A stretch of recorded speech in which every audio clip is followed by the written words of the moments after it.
তো সবাই কেমন আছো? আমাদের বাড়িতে গত অমাবস্যাতে পুজো ছিল, আর পুজোর আমি একটা ভিডিও আজকে শেয়ার করছি।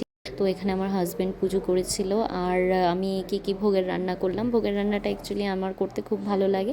তো আমি প্রথমেই পটল ভাজা আলু ভাজা নামিয়ে নিয়েছিলাম, আর এদিকে আমি পোলাও রান্না করলাম। তো প্রথমে চালটাকে ধুয়ে তার মধ্যে হলুদ লবণ মাখিয়ে একটু ফ্যানের নিচে রেখে দিয়েছিলাম।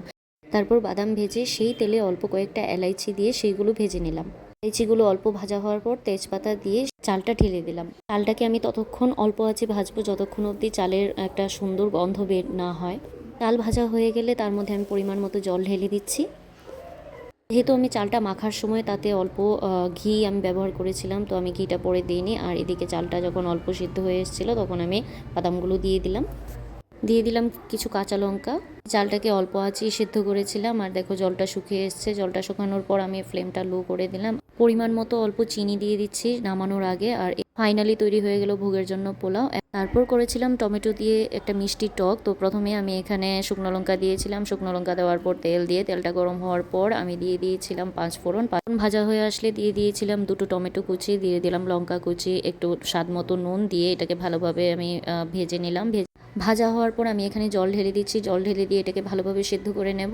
আর একটু টাইম নিয়েই সেদ্ধ করেছিলাম।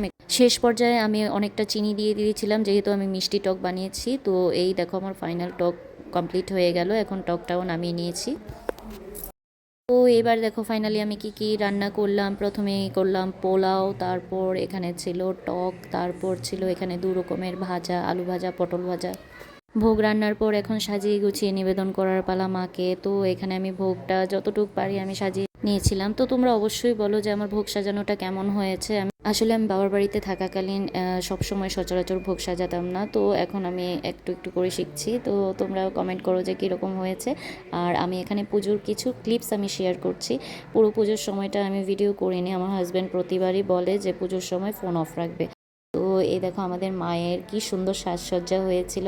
আর সব কিছু প্রিপারেশন করে আমি আমার হাজব্যান্ড বসে গেলাম।